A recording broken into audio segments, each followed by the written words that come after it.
Bom, voltamos falando aí da carreira do magistério, né, federal.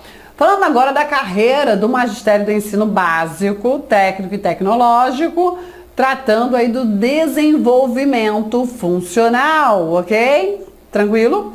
A partir da instituição do plano de carreira e cargo do magistério federal, o desenvolvimento nessa carreira também acontece pelos dois institutos.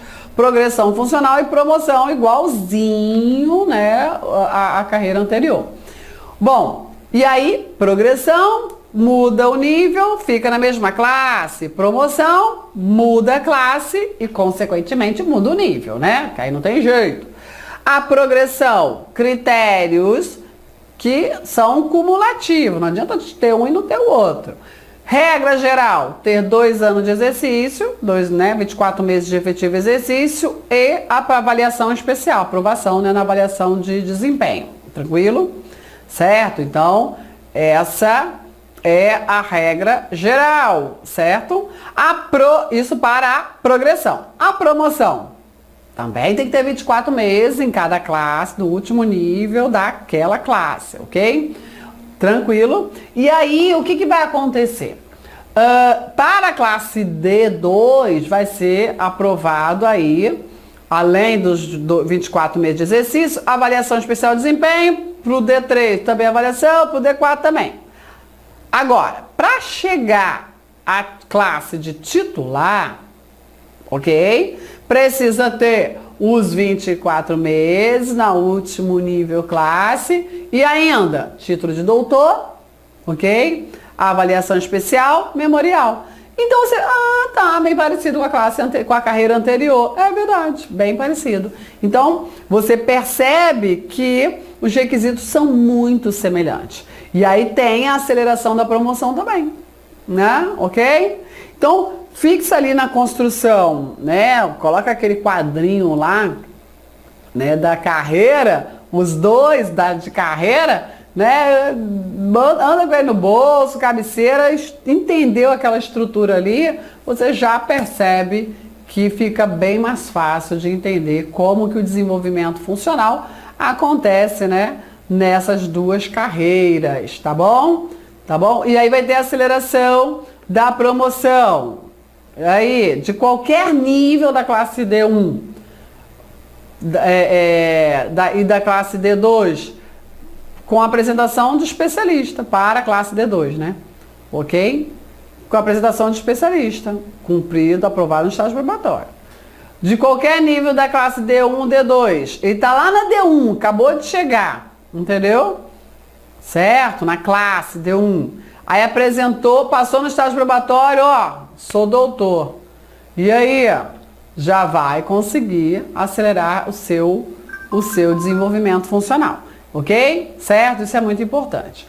Bom, remuneração. Outro assunto bastante, né, exigido, que são aí as parcelas remuneratórias, estrutura remuneratória da carreira do magistério federal. Tem lá o vencimento básico, não cobram os valores nas provas, não, até porque, né, já passou, né, já tem tempo, já foi atualizado, mas está lá, tem lá definição de cada cargo, carreira, classe e nível.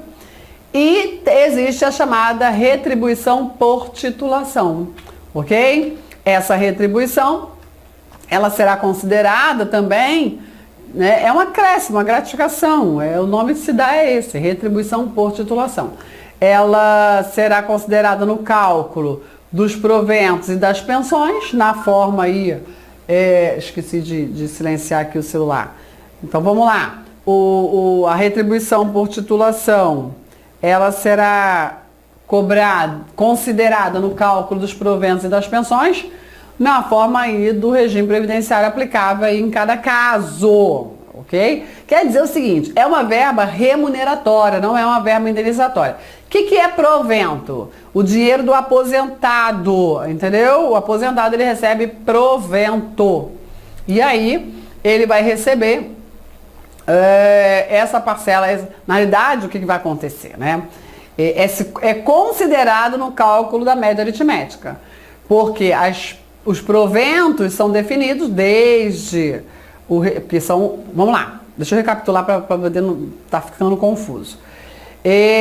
Os ocupantes de cargos efetivos, a nível previdenciário, regime previdenciário, tem lá um regime próprio de previdência que está definido lá no artigo 40 da Constituição Federal, certo? Esse regime previdenciário sofreu já muitas alterações. Uma das alterações muito significativas foi as regras para a fixação desses proventos. Provento é o dinheirinho do aposentado. Pensão é a verba do beneficiário. Tem que saber isso. E aí, os proventos foram, e com a emenda constitucional número 20 de 98, sofreu alteração nas suas regras de fixação. Ok? Isso é média aritmética simples do período contributivo. E aí, esses valores, né, de cálculo, a base de cálculo do provento, vai considerar não só o vencimento, mas também a RT. Ok? Então vai somar o vencimento mais a RT, somou tudo, essa é a base de cálculo para definir a aposentadoria do docente. Ok? Por isso é que diz que a RT vai ser considerada no cálculo tanto dos proventos quanto das pensões. Certo? Os valores referentes à RT não serão percebidos cumulativamente para diferentes titulações. Aí eu tenho mestrado, tenho doutorado, vou receber 2 RTs? Não, vai receber só do doutorado, que é a maior. Ok? Certo? Ou qualquer outra retribuições por titulações adicionais, não pode ser cumulativa, tá bom? No caso dos ocupantes da carreira de magistério do ensino básico, técnico ou tecnológico, para fins da percepção da RT, será considerada a equivalência da titulação exigida com o reconhecimento de saberes e competência. A RSC, né? O RSC, reconhecimento, saberes e competências.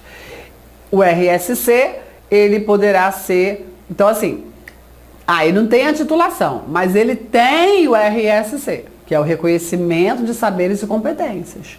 Claro que isso depende, né, de critérios objetivos. Olha lá, o RSC poderá ser concedido pela respectiva instituição federal de ensino, de lotação, ou seja, local onde o docente trabalha, do servidor, em 3 níveis. Então, tem 3 tipos de RSC. Você não tem a titulação, mas você tem saberes e competências. Então, olha lá, você pode receber o RSC 1, 2 ou 3. Tá bom? Bom, e aí a equivalência do RSC com a titulação acadêmica exclusivamente para receber a RT, a retribuição de titulação. Ou seja, não serve para fins de desenvolvimento funcional. Percebeu? Eu tenho RSC compatível com doutorado, então eu vou ser promovido ao cargo que exige doutorado. Não! É isso que o legislador está falando assim. Não, senhor. Ok? Exclusivamente para você receber um dinheirinho a mais. Não para você ser promovido. Entendeu? Então, aí vem, a equivalência do RSC com a titulação acadêmica, exclusivamente para fins de percepção de RT, acontece da seguinte forma, aí o legislador vai e diz, não é? Diploma de graduação somado com ao RSC, eu tenho dificuldade com isso, equivalerá à titulação de especialização. Pós-graduação lato sensu com RSC 2, vale mestrado, para fins de retribuição. Título de mestre, mais um RSC3, está valendo como um doutorado. Só para fins de retribuição, para melhorar o seu contra-cheque. Não vai ser promovido por isso, entendeu? Certo? Tem que separar uma coisa da outra. Certo?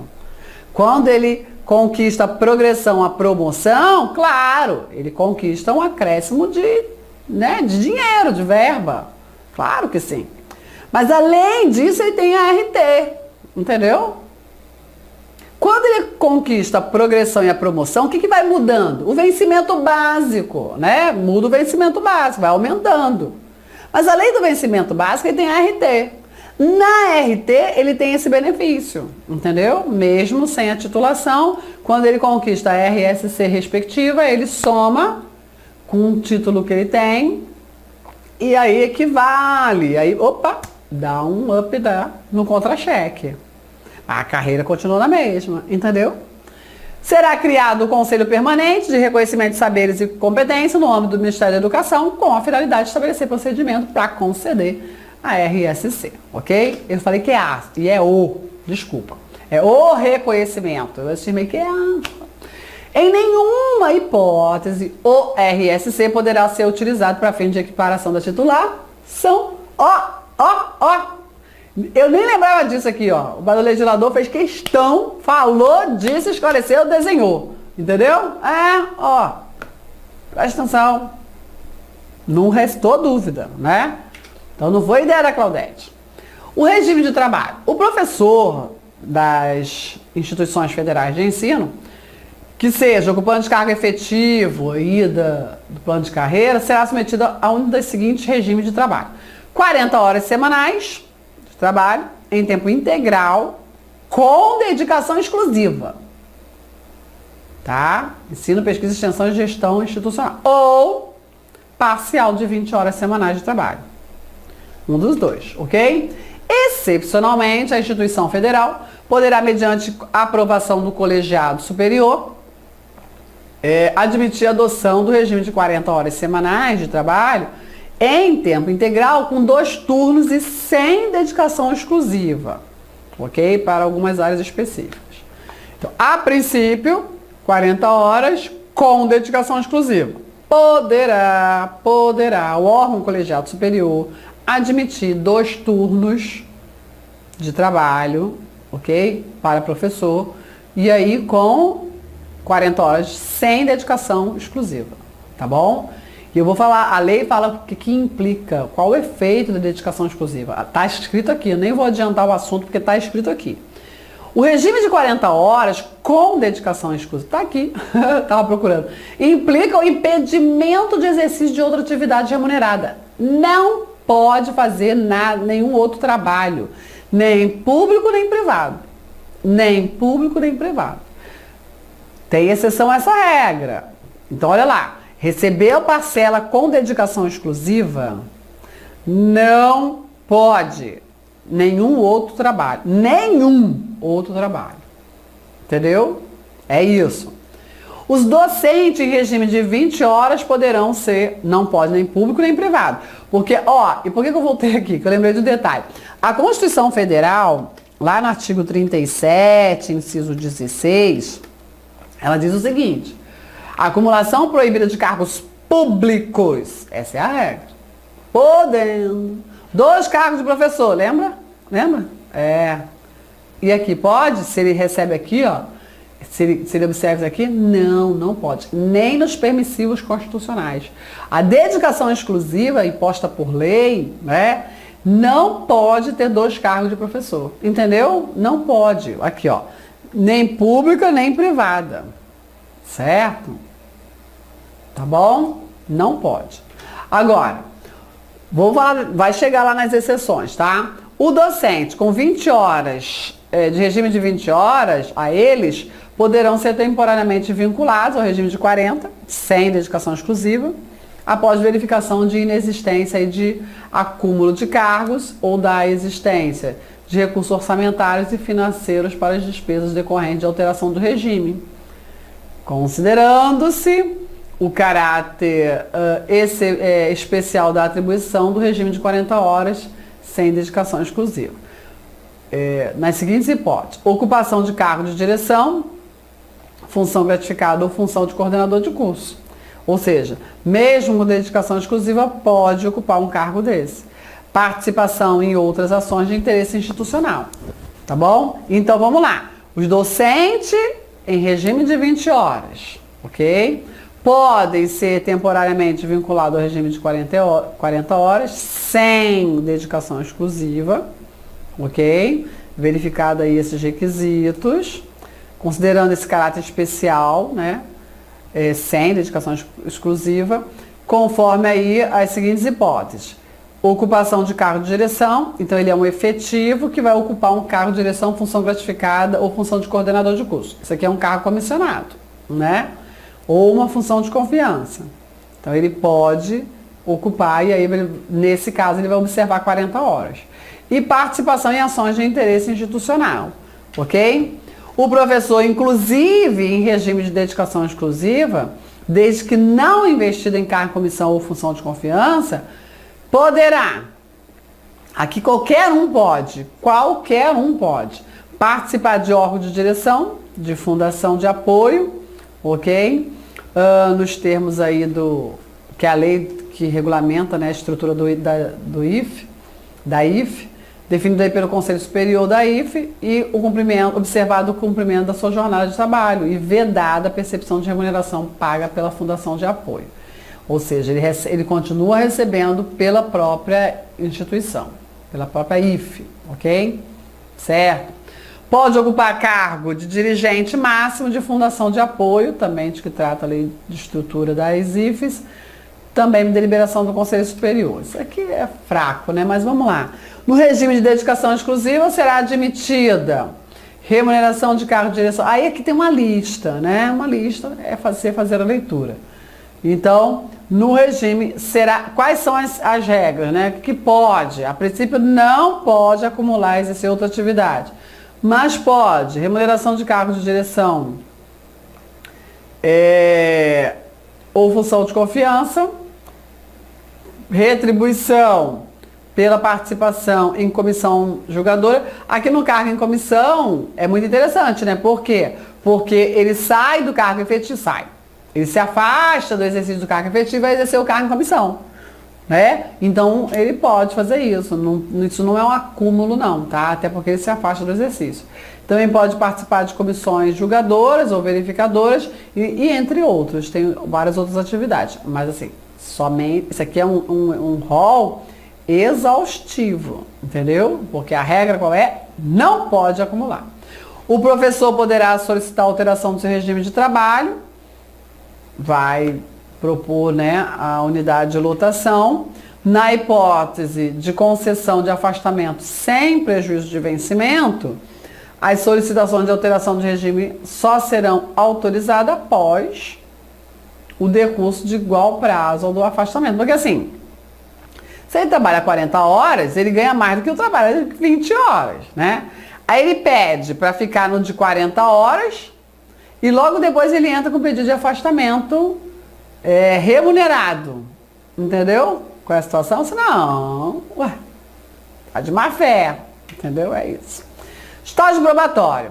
Avaliação especial de desempenho do servidor em estágio probatório vai acontecer por uma comissão de avaliação de desempenho designada no âmbito de cada instituição federal de ensino. Essa comissão de avaliação é composta por docentes estáveis, ok? Claro, né? Avaliar seus colegas, são colegas que avaliam outros colegas, com representações da unidade acadêmica de exercício do docente avaliado e do colegiado. Então a comissão tem que ter essa paridade, entendeu? Tem que ter tanto ocupante ali representando os docentes quanto profissionais representando a instituição. Ok? Naquela onde ele ministra o maior número de aulas. Além do que determina a Lei 8.112, a avaliação especial do docente em estágio probatório vai considerar a adaptação do professor, lá na Lei 8.112, a assiduidade, disciplina, iniciativa, né? Aqui, a adaptação do professor ao trabalho, verificada aí por meio de avaliação de capacidade e qualidade de desempenho. Cumprimento dos deveres, na verdade aqui vai alcançar o que diz a Lei 8.112, aqui foi mais detalhado. Cumprimento dos deveres e obrigações do servidor, observando a ética profissional, análise dos relatórios que documentam as atividades científico-acadêmicas, administrativas, programadas aí no plano de trabalho, assiduidade, disciplina, desempenho, didático-pedagógico, capacidade de iniciativa, ou seja, muito que está lá está aqui. Ainda participação no programa de recepção de docentes instituídos aí pela... Essa primeiro contato, né? Quando você chega lá, você já vai participar de um programa de recepção de capacitação inicial. Avaliação pelos discentes, conforme a normatização própria da instituição. Os alunos, né? A avaliação de desempenho do servidor, ocupante aí do plano de carreira, em estágio probatório, será realizada obedecendo. Isso eu achei bastante interessante. A própria lei define os critérios, né? Ela não vai esmiuçar, mas ela já garante algo muito importante. Olha só. Será realizada a avaliação do desempenho do servidor, será realizada obedecendo o seguinte, o conhecimento por parte do avaliado do instrumento de avaliação. Tá, você é avaliado, mas como que você é avaliado? Dos resultados de todos os relatórios da comissão. Direito ao contraditório. Olha, eu cheguei aqui por concurso público, vocês não gostaram do meu desempenho, mas eu discordo aí, eu tenho uma outra percepção do desempenho pedagógico. É essa aqui, ó. Então, eu tenho direito ao contraditório. Posso defender minha tese, entendeu? Tem que lembrar que o concurso público é um processo seletivo onde impera a impessoalidade. Foi impessoal para chegar lá, ele até pode ser reprovado no estágio probatório. E vai implicar a exoneração. Mas ele tem direito à defesa. Ué, quando a gente está sendo acusado de ilícito? Não. Ilícito não. Não praticou nenhum ilícito. Pode praticar ilícito e ser acusado? Pode, mas não é o que a gente está falando. Tá falando que ele não foi bem, ó. Você não serve para ser professor, não. É isso. Entendeu? Ele fazendo assim, sim. Vou dizer por quê. Tá? A realização de reuniões de avaliação com a presença da maioria simples dos membros da comissão. Então, ele tem direito a isso, né? Reuniões de avaliação. Tá certo? A Comissão Permanente de Pessoal Docente. Então, será instituída uma comissão permanente de pessoal para as avaliações periódicas. Essa aqui é uma avaliação especial. Comissão de Avaliação de Desempenho é para fazer avaliação especial de desempenho para ser aprovado no estágio probatório. Essa aqui é outra comissão, a Comissão Permanente de Pessoal Docente, a CPPD, ok? Que aí depois de estável, lembra?